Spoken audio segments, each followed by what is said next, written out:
Margaret is 27 years old, and it is a Monday morning in 1956. She is standing in the elevator lobby of a Midtown Manhattan office building. Her white wrist-length gloves are already on. The compact is in her bag, clicked shut after one last check of her lipstick. Revlon Cherries in the Snow, launched 3 years earlier. The seamed stockings are straight. The handbag matches the shoes. Everything looks ordinary. By number 1, none of it will. Number 12, the glove rule. The gloves go on before the elevator doors open. Not for warmth, not for fashion, exactly. A 1950s Paris gloves etiquette brochure made the expectation clear. Gloves were to be worn on city streets, to church, to restaurants, to theaters, to weddings, to trains and planes. In August 1955, the Rocky Mount Telegram printed glove rules for its readers as though they were local weather. Matching was not optional. Hat, gloves, handbag, shoes, coordinated, or the outfit read as careless. Mismatched accessories were not a personality, they were an error. The soft button snaps at Margaret's wrist, the slight tug of fabric over knuckle. The gloves are on before anyone sees her. That was the point. The gloves were not about hands. They were proof that the rest of the presentation had been thought about.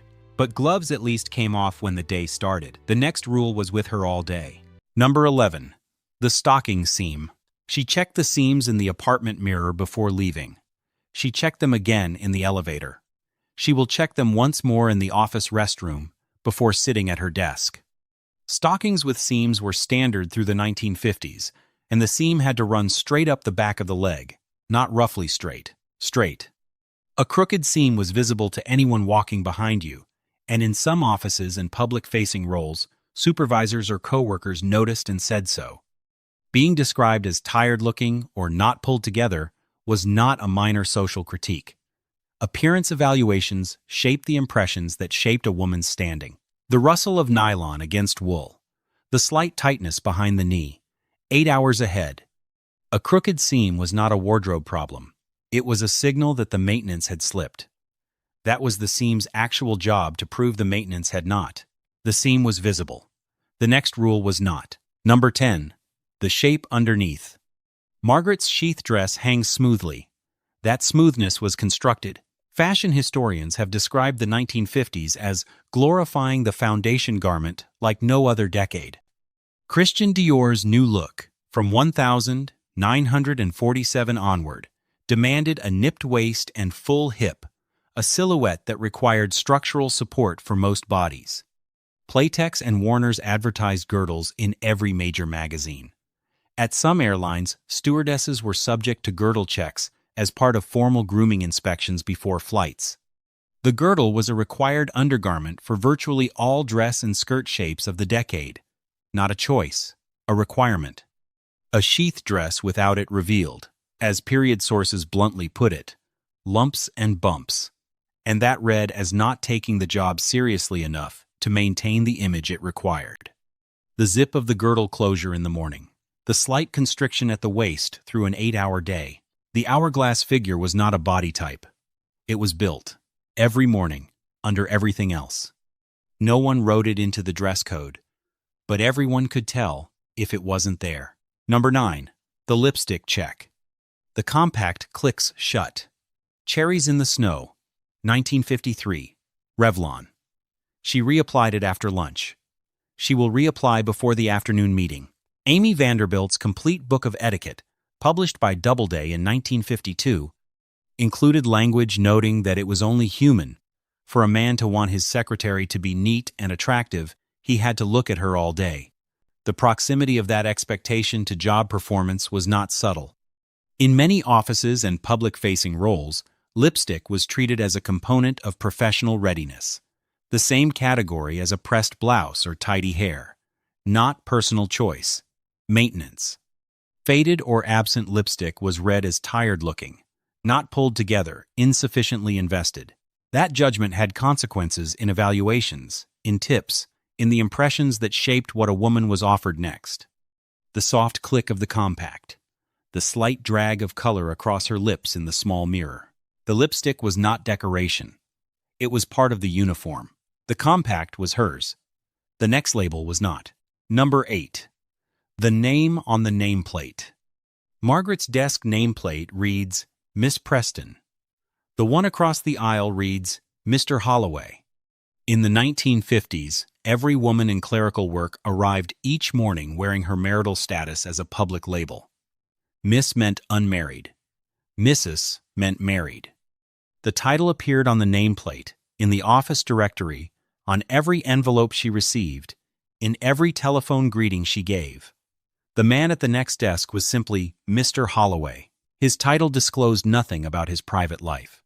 Miss existed in limited business use by the 1950s, but it did not enter everyday practice until the women's movement of the 1970s. For the entire decade, the first thing any colleague, client, or caller knew about Margaret was whether she had a husband. The small brass plate on her desk, the information it contains that he never had to provide. The nameplate looked like courtesy. It was disclosure. The title told you her status. The next rule told her to smile about it. Number 7. The pleasant voice. Good morning, Whitmore & Associates. This is Miss Preston. How may I help you? Telephone operators, receptionists, and female clerical workers in the 1950s were evaluated on the pleasantness of their voice and the patience of their demeanor. In switchboard rooms, operators were monitored for tone and speed. In diners and department stores, supervisors assessed whether a woman sounded warm and helpful. A voice judged as clipped, distracted, or insufficiently warm could lead to complaints, reduced hours, or dismissal in customer-facing roles. By 3 p.m, the practiced rise in her voice at the word help has become automatic. What it costs her by then is harder to describe. The slight tightening at the back of the throat. The voice that is always just a little more pleasant than she feels. The pleasant voice was not personality. It was the job. The job just did not list it that way. The voice was the visible surface. The next rule was below it, and it is where this story changes. Number 6. The coffee no one asked for. Until now, the rules lived in her compact, her handbag, and the mirror. The next ones live in contracts, pay stubs, and offices that kept files. The coffee percolator in the break room. Margaret made it. The men in the office drink it first. In many American offices of the 1950s and early 1960s, making coffee and managing small comforts for male colleagues were expected functions of female clerical workers, even when these duties appeared nowhere in any formal job description. The 9-to-5 movement, which grew from grievances among Boston women office workers in the early 1970s, identified this invisible service labor as one of the central forms of workplace invisibility. Karen Nussbaum, 9to5's co-founder, described the experience as being not important, not even worthy of knowing our names. National Secretaries Week was established in 1952. The same year, Amy Vanderbilt published her etiquette guide. The Smith Corona Complete Secretary's Handbook had already appeared in 1951. No one told Margaret this was her job. No one needed to. The smell of percolated coffee. The cup set down on a desk without eye contact. The coffee cup looked harmless. It showed who the room was actually for. The coffee was invisible. The next rule was official. Number 5, the paycheck that knew her place. The same work, the same desk, the same hours, the different number on the check. By 1960, women in the American workforce earned less than 2/3 of what men earned for comparable work. When President Kennedy signed the Equal Pay Act in 1963, he acknowledged in his own words that the average woman worker earns only 60% of the average wage for men. Before 1963, paying women less for identical work was not a policy violation. It was the policy. It was explicitly justified by the logic that men were breadwinners, and their income was more essential to family survival. Margaret's paycheck is real. Her skill is real. The number on the check is what the system decided her skill was worth. The thin paper inside the sealed envelope. The pause before she opens it. The work was real. The number was not equal. The paycheck could be smaller. The next rule could end it entirely. Number 4. The wedding ring risk. Margaret's left hand is bare. In 1956, in some workplaces, that is a form of job security.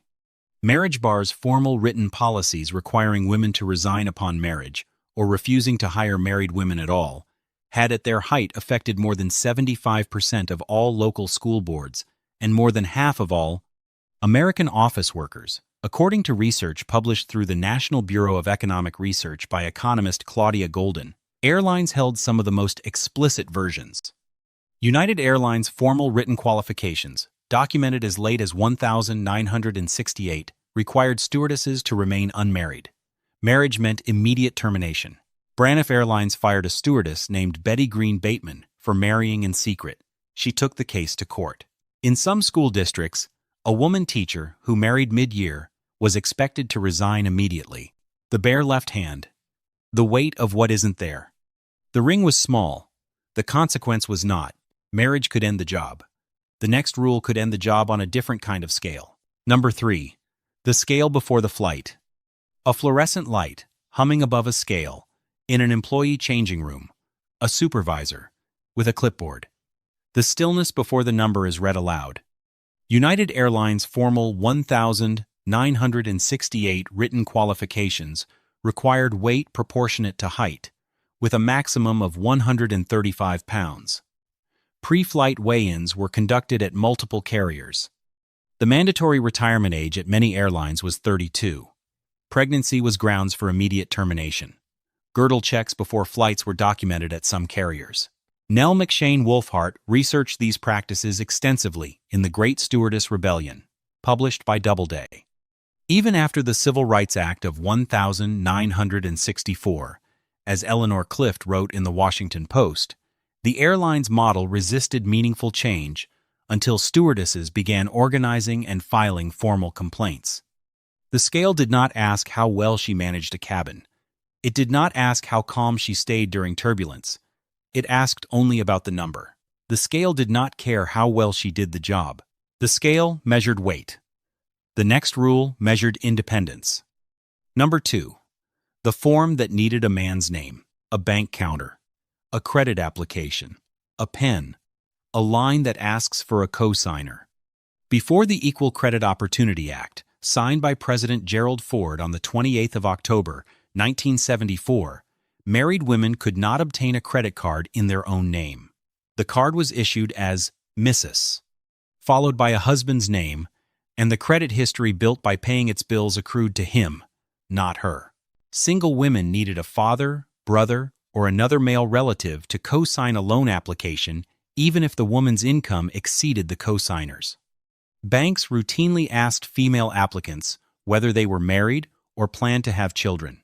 If a husband died or a marriage ended, a woman who had spent years responsibly managing an account had no independent credit history to show for it. Margaret earns a paycheck. She pays her rent. Her name is on the lease.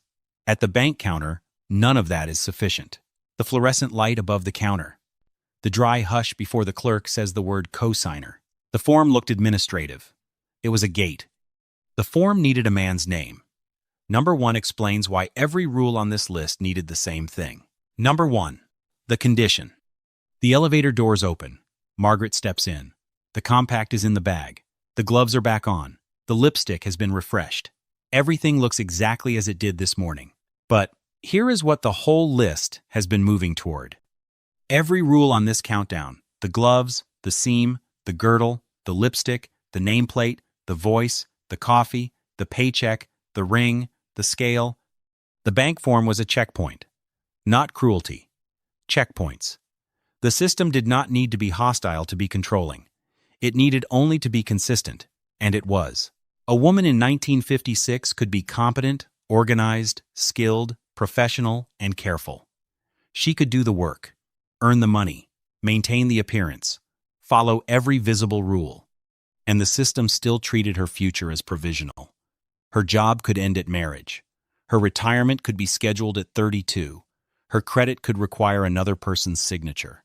Her paycheck could legally be smaller for the same work. None of this required anyone to be unkind. It only required everyone to treat it as normal. The unwritten rules were often stronger than the written ones, because nobody had to defend them. Nobody had to write down that the secretary made the coffee. Nobody had to write down that a woman's pleasant voice was part of her job evaluation. Those rules lived in the room. The gloves were not fashion. The lipstick was not vanity. The nameplate was not courtesy. The pleasant voice was not warmth. Each one was proof of continued compliance with a system that treated women's professional existence as something that had to be earned and re-earned every single day. That was what the polished image actually was. Not cruelty, not nostalgia. A set of conditions, quietly enforced, precisely maintained, and dressed, always, in pearls. Margaret steps out of the elevator at the end of the day, compact in her bag, gloves on, lipstick fresh. The morning and the evening look the same, but now you know what the morning cost. If someone in your life lived inside one of these rules, a paycheck with the wrong number, a nameplate that told too much, a ring she had to think twice about wearing, leave their story in the comments. Subscribe if this kind of forgotten history is what you came here for, and we'll see you at the next one.